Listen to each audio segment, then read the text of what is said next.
I'm sure you'll want me to sing the national anthem. Well, good evening, everyone. I appreciate you all coming out this evening, and I'm sure we'll have other people as we have coming in.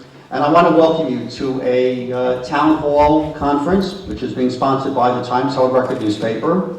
My name is Barry Lewis, and I'm the executive editor for the paper and your moderator for tonight. And before we begin, I want to thank a few people for making this event possible. First off, where we are, I want to thank Alan Keston and the Monticello Fire Department for their generous support in allowing us to use their facility tonight. It's very much appreciated. I was hoping, and I know we had a good turnout, we could probably have even more people coming, and I wanted to make it as accessible to folks. I want to thank Sullivan Renaissance, in particular Sandra Gary, new executive director Denise Frangipani, for their guidance, as well as some of the refreshments that are in the back there, and their own initiatives to better health care in Sullivan County, including a move to turn Sullivan into a blue zone. And I want to thank Jeff Siegel, CEO and president of the Spencer Daniels Agency, for donating the entire sound system for tonight's health care forum. There are brochures in the back brought by a couple of the panelists. It's right by all the refreshments. And so I would ask you, please, if you don't do it during, then certainly before you leave, take a look. And there's going to be some information that you're all going to want. So the first question is, why are we all here tonight? Well, first off is, I'm hoping for some honest dialogue. A couple of stuff we know, which is that Sullivan County remains among New York's least healthiest counties, with a high incidence of premature deaths, higher than average levels of adult smoking and obesity, and limited access to primary care physicians. The data comes from an annual report by the County Healthy Rankings and Roadmaps, and collaboration between the Robert Wood Johnson Foundation and the University of Wisconsin Population Health Institute. It compared counties within each state on more than 30 factors that are linked to health, including high school graduation rates, access to healthy foods, rates of smoking, obesity, and teen births. As has often been cited, Sullivan County ranked second from the bottom in health outcomes among New York's 62 counties for the second year in a row. The hope is that with an honest dialogue between you and this distinguished panel of healthcare leaders, we can begin to resuscitate healthcare in Sullivan County. Someone asked me, well, what are you going to be talking about? And I said, well, what are you going to be talking about? What do you want to ask? What are your concerns? Which is why we have this panel here. Let me first introduce, from left to right, we have Kathy Kreider, who is the Executive Director of Sullivan County Federation for the Homeless, Amanda Langsetter for the Sullivan County WIC Program Coordinator, Dr. Gerald Galarno, who's the CEO of Catskill Regional Medical Center, Joe Todora, who's the Commissioner of the County Department of Community Services, Martin Calavito from Catholic Charities and the Recovery Center, Steve McLaughlin, who's the Executive Director of Action Towards Independence, and Nancy McGraw, the Sullivan County Public Health Director. I'm going to ask each one of you to describe what it is that you do, and then what you see as the critical health care issue facing folks in Sullivan County.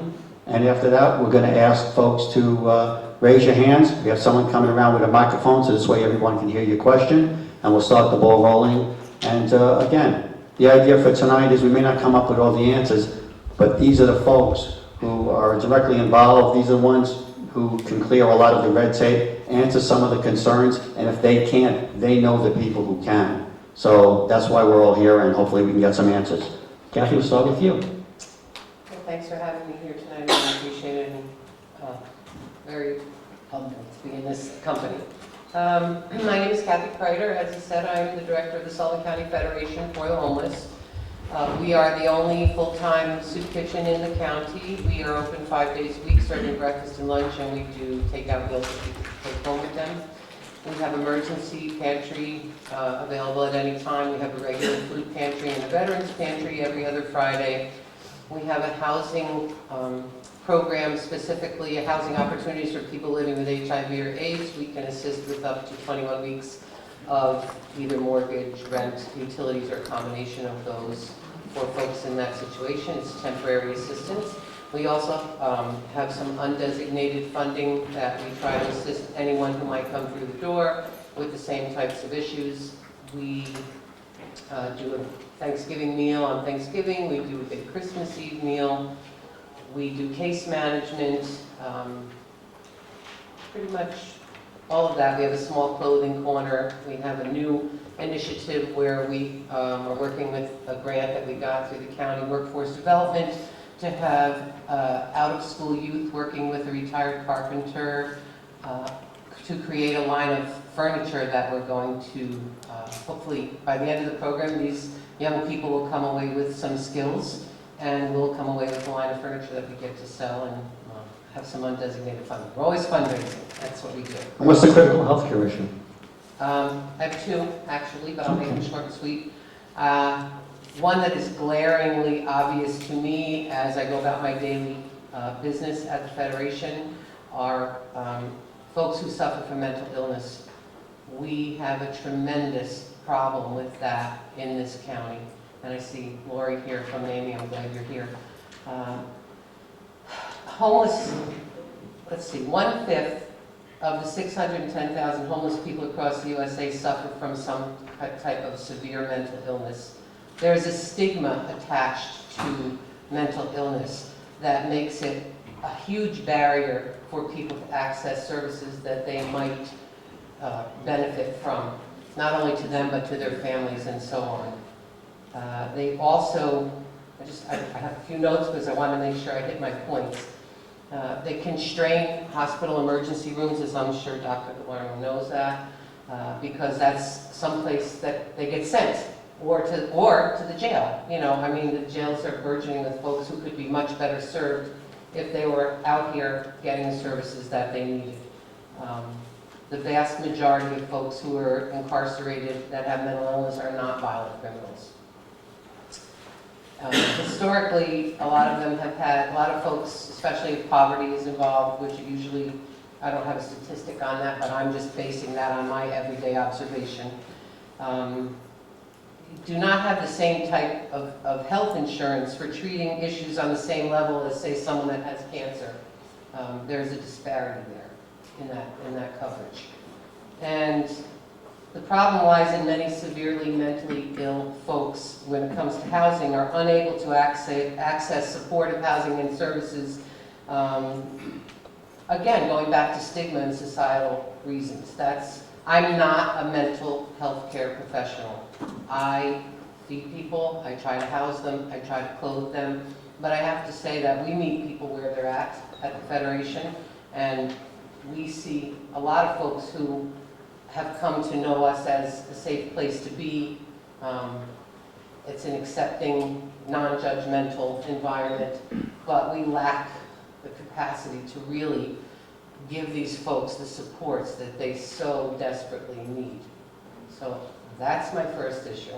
The other issue I'm going to talk about is substandard housing. Not only do we have a lack of what people would refer to as workforce housing, but we have, I'm not going to sit here and bore you with numbers, but the substandard housing, it's actually, the definition is housing that poses a risk to health, safety, or physical well-being of its occupants and its neighbors and visitors, okay? Substandard housing is associated with increased risk of disease, crime, social isolation, and decreased mental health. Okay, I'm going to stop you there because I want to get it, and then we'll come back. Okay, sure. Amanda? Sure. Good evening. You told me 2.5 minutes, Barry. I'll take it. The mission of WIC is to improve the nutrition and health status of income-eligible women, infants, and children by providing nutritious foods, health and education, and referrals to other human service programs. WIC is a USDA federally funded program providing services to nearly 9 million women, infants, and children at over 10,000 clinics throughout the U.S. And in fact, 50% of our country's infants are in the WIC program. In New York, WIC is administered by the Department of Health, and here in Sullivan, the program resides at Public Health Services and maintains a caseload of roughly 2,000 enrolled participants each month. The WIC team has focused on two major health issues over the last 3 years: children's dental health and breastfeeding. 53% of our county's third graders have untreated cavities, the highest rate in New York State. At the WIC clinic, we see cases of bottle rot and tooth decay in children and pregnant women on a near daily basis. Dr. Ascara from the Prasad Children's Dental Health Project once said, "Without oral health, there is no health." And she's right, because the mouth is the gateway to the body. Bacteria from the teeth and the gums can affect your overall health in many ways, including increasing your risk for heart disease, stroke, dementia, diabetes, respiratory problems, erectile dysfunction, sorry guys, infertility, cancer, and premature birth. Am I making you want to brush your teeth yet? Yes, without oral health, there truly is no health. And if over half of our Sullivan County school-aged children already have cavities, we have serious work to do. Increasing dental education, connecting families with providers, reducing sweetened beverage intake, and encouraging water consumption are just a few ways that community partners and citizens can help with this issue. The Sullivan County Oral Health Coalition meets bi-monthly and needs your help, so I hope you will join us. My second, much more positive health matter here in Sullivan is breastfeeding. And I get to really smile and show you my pearly whites because this county has made major strides at increasing breastfeeding rates. Over the last 8 years, the amount of WIC moms in our county initiating breastfeeding has increased by 20%. This steadily climbing data brought Sullivan County WIC into the top 10% of New York State WIC programs for breastfeeding initiation. The Sullivan County Breastfeeding Coalition has been working tirelessly for nearly 20 years, and in my opinion, this is the reason why we're seeing the data change. It's because the coalition is a true collaboration of multiple nonprofits, health and human service providers, county government, our local hospital, and most importantly, moms. Just a few short years ago, there were no breastfeeding support groups and no lactation counselors in Sullivan County.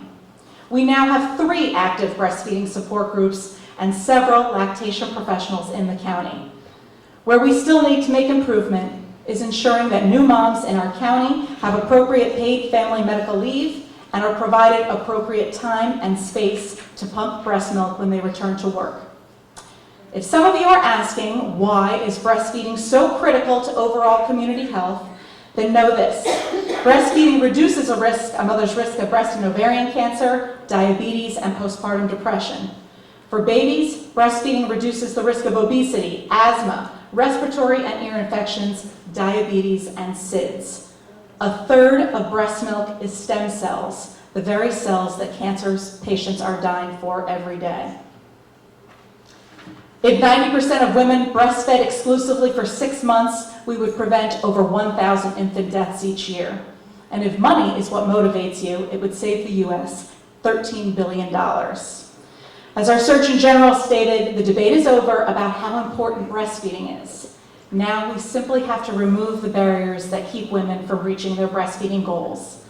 I would like to applaud Catskill Regional Medical Center for their decision to remove formula incentive bags from their labor and delivery unit effective October 1st, as well as ensuring that their nurses are receiving comprehensive breastfeeding education.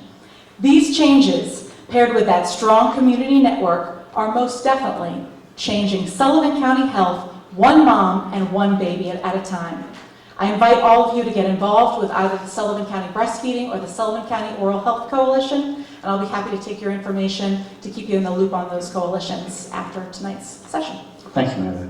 Dr. Galano? Well, I'm going to break the rules a little bit because I'm going to just talk about a little bit about WIC and Amanda. It has really been a wonderful opportunity for the hospital to work with a non-for-profit within the community to bring increased health to our patients. And having the support groups and the educators to be able to help and support women in breastfeeding has really been just a wonderful thing. And I think that this event, we should be doing more things like that. And I think having the people on this who are up here and people within the community to work together to solve a lot of these problems. I think the biggest thing that we can do as a county is to not duplicate services. I think working with Nancy and the like, a lot of times I'll talk to people and say, it'd be great if we did this. And then someone will say, oh, we've been doing this for years. So I think this type of a forum, which we can communicate with each other and kind of figure out what we do well, and how we can work together, I think is the most important thing.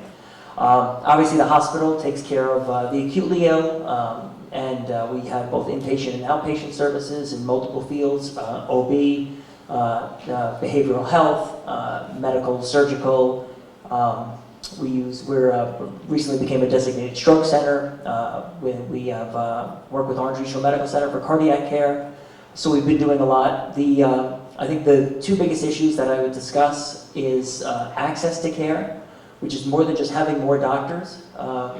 You can put doctors all in one big building, and patients in Sullivan County will never get there because there's no transportation to get them there.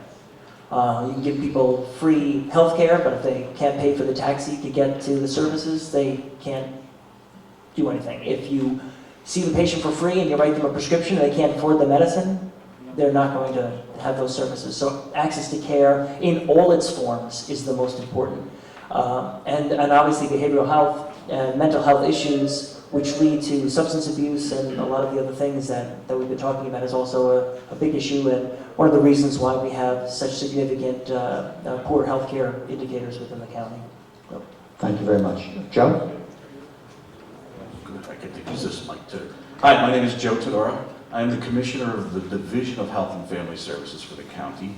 And what that means is that Public Health, Youth Bureau, Office for the Aging, the Mental Health Department, Social Services, all fall underneath, my overview.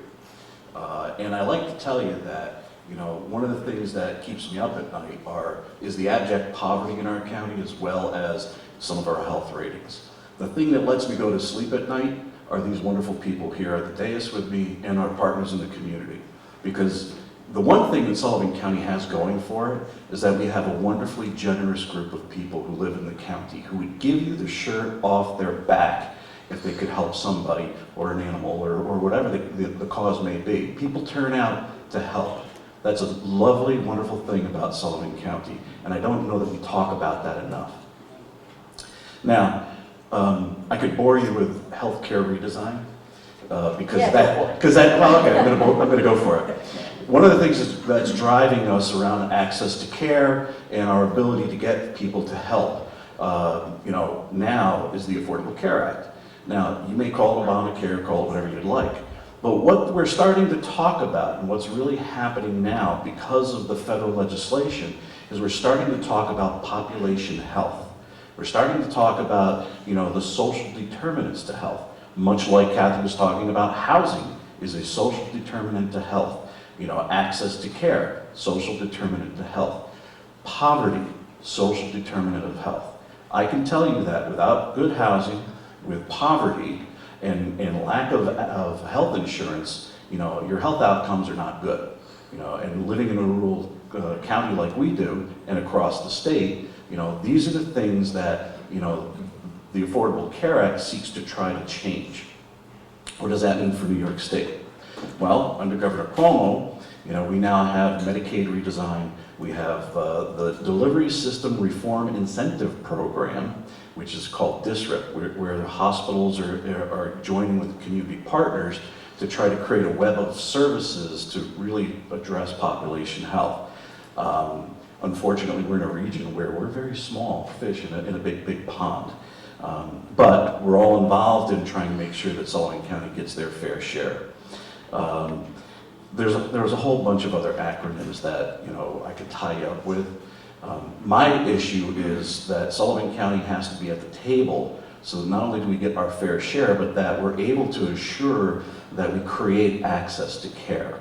And I can't tell you the number of times I've been sitting in a meeting at the state level in Albany and telling people, you put too many bends in that pipe. You're making it so hard for people to access care at this point that nobody's going to do this. I'll give you a great example. A couple of years ago, the state decided to get rid of what they call case management for the mentally ill folks in our communities, and they replaced it with managed care, and it's called care management. And tell me if this works for you. Anybody got an HMO here? So So when you want to get help from your HMO, what do you have to do? You have to call somebody. Is this person in my network? What's going on? And then they'll have somebody also sometimes call you and say, listen, I'm from the insurance company. I could probably help you out. What do you think? Well, that's what we're doing now with the mentally ill. The way that they've created this system, if you're lucky enough to have care management, your care manager probably has about 60 other mentally ill people who they're trying to provide care management for. You can't do good care management with that. And I was on a state call and they said, well, why is it like this? And I said, well, did you look at your rate of payment? And they went, well, of course, and we figured it out. I said, no, you didn't figure it out, because your rate of pay means that for a care manager to stay employed, they have to have 60 people. And the person at the state said, well, how do you do good care management that way? I said, obviously you can't. They haven't fixed that yet, although they have created another healthcare product called HARPS, which is supposed to be a better way of paying. So what I'm telling you right now is that access to care is one of the biggest issues we have. Poverty is also a bigger issue, and we need to think about how we're providing housing to people with chronic illnesses. Because if you're mentally ill and you need to go to the hospital, or if you have a problem with addictions and you need to go to the hospital and you don't own your home, you don't know where you're going after you get out of the hospital. And then, by the way, where's my stuff? Right? So those are the issues that we're struggling with. Thank you very much, Mark. Yeah, my name is Martin Calavito. I work with Catholic Charities, and I can explain all the services that Catholic Charities provides, but they were in brochures in the back of the room. I'm the Director of Prevention Services in the county, and that's what I do. We do a lot of community organizing. We have this silly notion that if you prevent a problem, you don't have one. And how can we do that?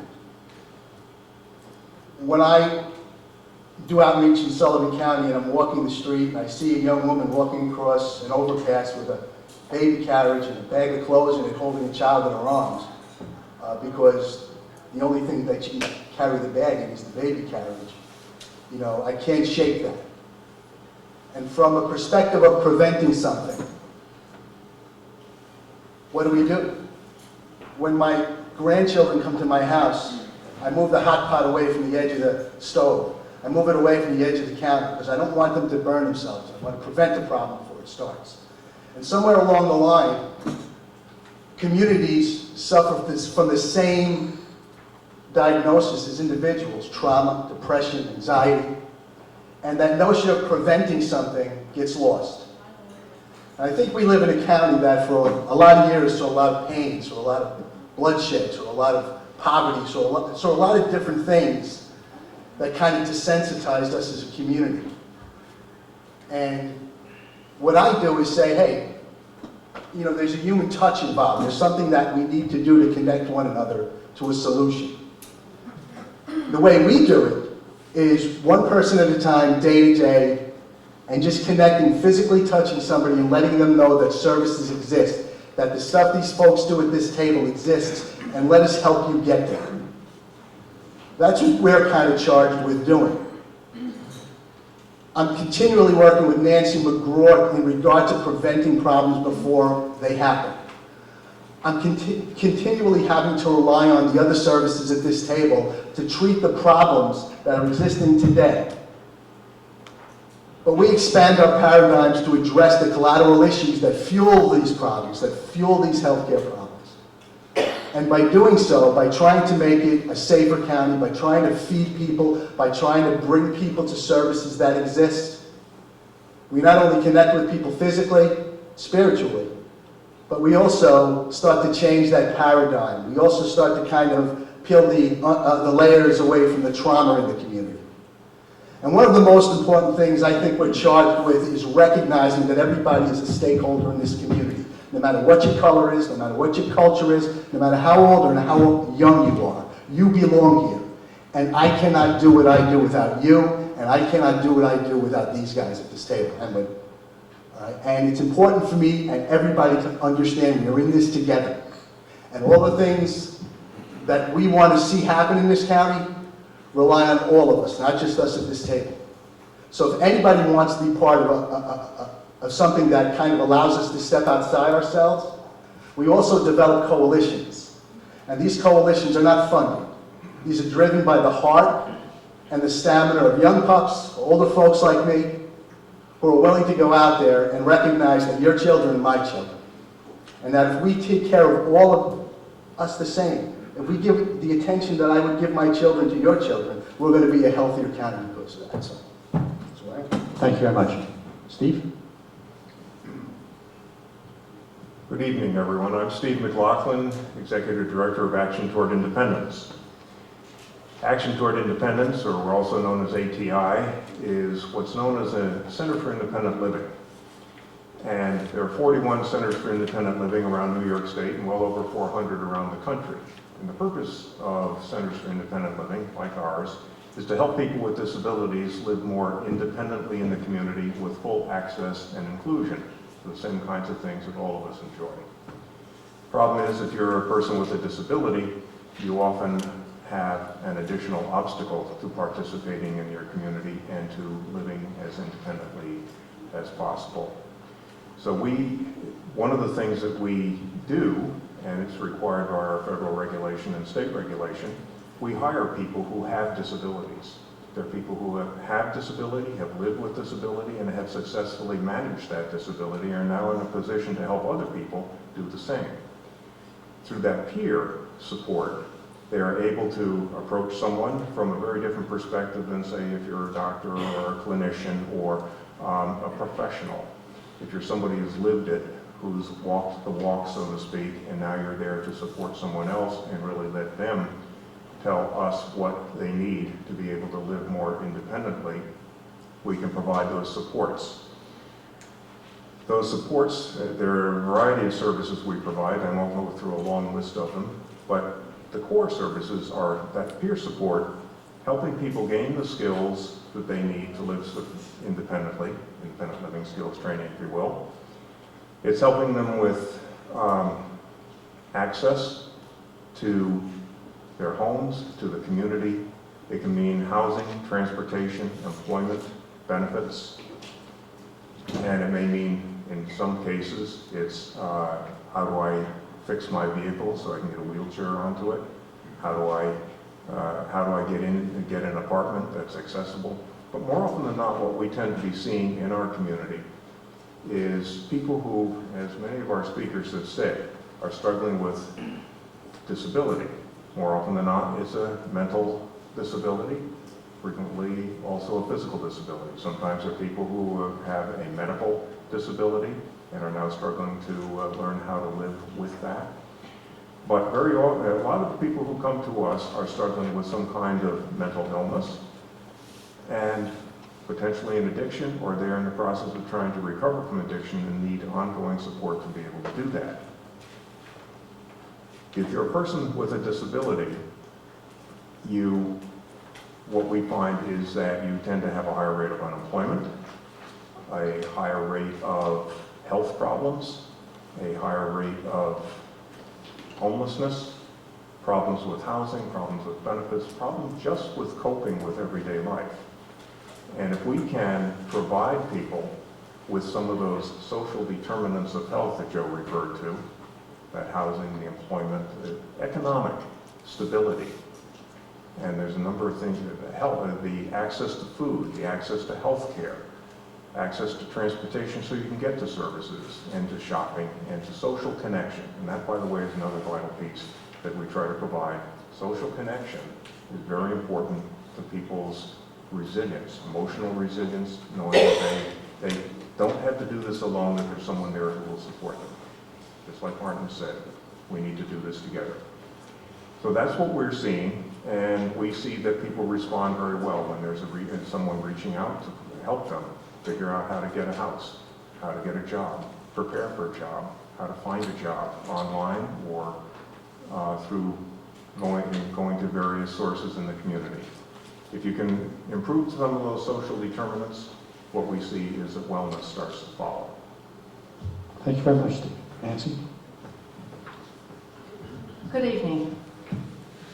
Thank you for having this forum. I was excited and curious about how the forum would go and what we would be talking about and what kind of questions the audience would have. And many of my colleagues at this table have participated in forums over the past year or so on various topics, many of them the heroin crisis and the opioid overdose problem that we're facing in this county and nationally. But a lot of times we talk about, we're 61 out of 62. We talk about the Robert Wood Johnson health rankings and why is it? And one of the things that I want to explain tonight is that in terms of our role as a health department, your local health department has a mission and basically a mandate to protect the health of the public, whether it's from bioterrorism or communicable disease or threats in terms of any threat to the health and safety of the public.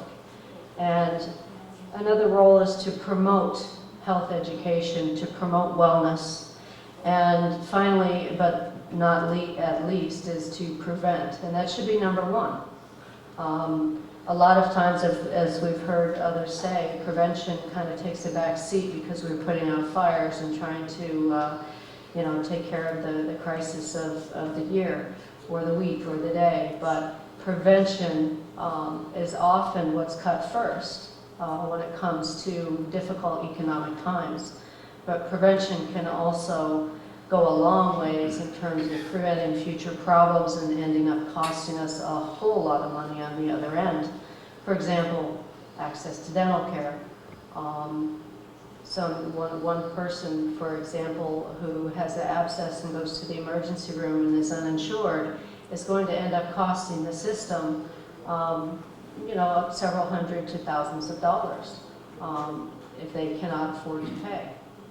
So, and you multiply that by 1,000 visits to the emergency room for 1 year or over 3 years for people who have no access to dental care or no way to pay for it. And we heard Amanda talking earlier about the importance of oral health for our children and for pregnant women and how untreated dental problems can lead to chronic disease. So let's talk about chronic disease. We have some of the highest rates in the state per population. We have a smaller population size, but they calculate rates based on population size, and that's how they can compare our data to other counties throughout the state. So we have higher rates of obesity, we have higher rates of smoking. I believe that adult smoking is anywhere from, depending on what data set you look at, 23 to 30% for adults